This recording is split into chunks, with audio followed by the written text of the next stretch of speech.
All right, this is cool. Mr. Kevin Lennie, hello, welcome. Thanks. Hello Canada, this is David Benyachuk with Wowtrucks. It's my pleasure to be here today with Mr. Kevin Lennie.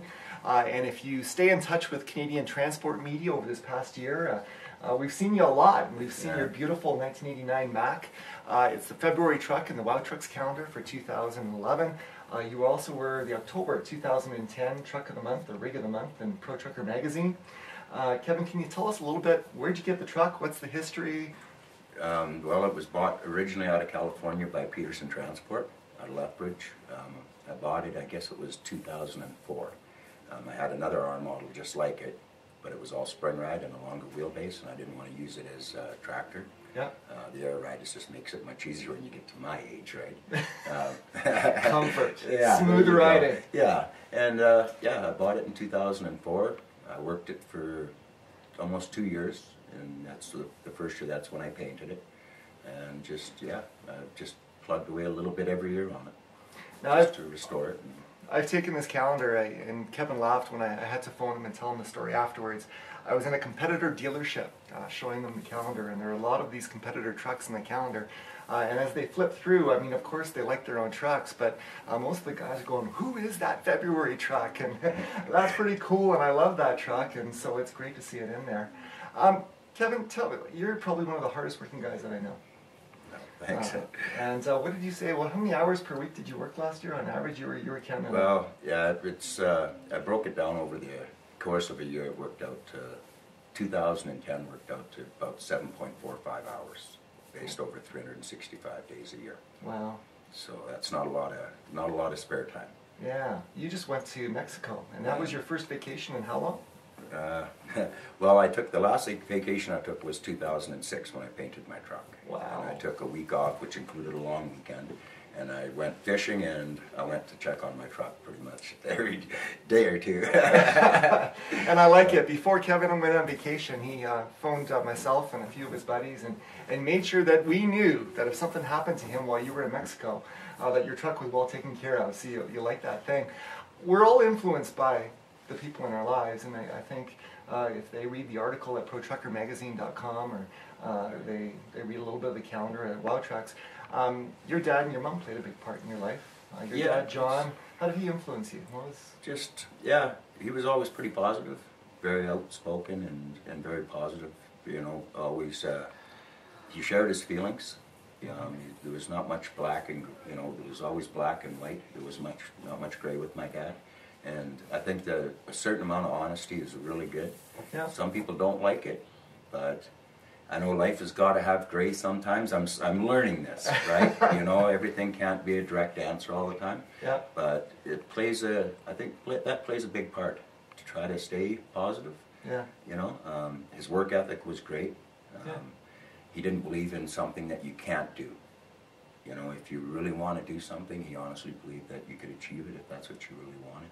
Yeah. You know, my mom was the same way. She was pretty staunch. She was the sort of the disciplinary, you know, so if you did get a little lax and... Now that's flip side of most. Oh, yeah. You know, for my side, it would wait till Dad gets home, and in your case, it was wait till Mom comes home. Oh, yeah. Well, yeah, because when if Dad caught you and or found out, he could always make you feel bad by talking, because he had that way. You know, he didn't hide his emotions or anything in that way. Yeah. So, you know, if you made a mistake, he would sit you down and he'd talk to you about it. And if, you know, whether it was a mistake or that you did something good, yeah. his verbal communication was fantastic. He made sure that you understood how he felt at all the time. Where my mom was a little different. She would, you know, sometimes she would kind of tell you you were a good boy, other times she'd show you you were a bad boy, right? You know? I think there's a lot of people that can relate to that. You were born in Cold Lake. Yeah. Yeah, well, and you were kind of, I think, around 6 years old when you moved to Calgary? Yeah, we were, it was, I guess it was 1966 my parents actually bought their house here, and then it was the spring of 67 that we came down here. But I was born in the town of Cold Lake at the hospital, but we actually lived out on a farm about, I guess it was probably 35 miles or 40 miles from town, so we were pretty much out in the middle of nowhere. We had a couple of neighbors on the lake, and that was it, the bush. right? So when did trucks first catch your eye? When do you remember? You talk about in the interview with Pro Trucker, it's like, I've always wanted, I always looked at them and said, one day. Yeah, well, you know what, my dad had a really good friend, Bob Armstrong, and he was a truck driver. I always remember, you know, if we went to Edmonton to visit, I always remember his truck being around. And that was probably the first one. You know, we'd see him around town, like, you know, when I was a kid, because we would go to town for groceries and things like that. Yeah. And that was really kind of where it started for me, just the local guys. And, you know, they would come around, even some of the farmers would come with their trucks, old trucks, and Dad could fix it. It was like he could fix anything. Nice. So it didn't matter. You might have a tractor one day, you know, tearing apart, and a couple of weeks later there'd be a truck there. It was just, yeah, and it was just, I don't know, it was just always something that, I guess something that, you know, you either have it or you don't. It's like maybe a disease, I guess. You know, right? You know, I hate to put it that way, but if it's in you, it's in you, right? Well, I found that. You know, I've never trucked in my life. Right. Got to know transport through my roles at Shell Canada and working with the transport sector. And to me, my father-in-law is a farmer in central Alberta, and they share something in common. It's not just what you do, it's who you are. It's in your blood. Exactly. And so, I don't know, disease, you may be right. You know, I hate to put it that way. But. So, everything changes over time. And trucking in 2011 is probably a lot different than when you first started trucking. Given your experience, given your years on the road, given who you are, and there's a ton of people out there that respect who you are, what advice would you give a guy that's new in the industry, a guy that is maybe 18 years old right now and has a glimmer in his eyes, he looks at that Pete or that Mac or that whatever and saying, that's what I want to do. If you could give them one or two pieces of advice, what would it be? Well, if you're really going to get into this, do it right. Don't try to shortcut. Don't try to, you know, whether it's kind of like, you know what, you don't make up your time driving. You can't do it. I don't care if it's on the highway or in the city or whatever it is, right? You've got to do your loading properly, and you know, that's kind of a tough question because there's a lot to it. Yeah. It's just not a matter. Be professional. Yeah. If somebody cuts in front of you, leave the room because you're not going to stop. Yeah. I see accidents all the time, and it's unfortunate, but a lot of the stuff that I see with big trucks, it's preventable. Yeah. It really is. But guys drive, some of the guys drive, they're big trucks that I've seen on the road, they drive them like a car, and they're not a car. They just don't operate the same way. Yeah. You know, and it's the same thing with vehicles in period, right? It's not just big trucks. Yeah. People have to learn, don't be so aggressive. You know, I think that's one thing that I'm very fortunate. I'm not a day maybe I do get a little rammy because you get a little bit behind schedule, but as a rule, I'm very non-aggressive.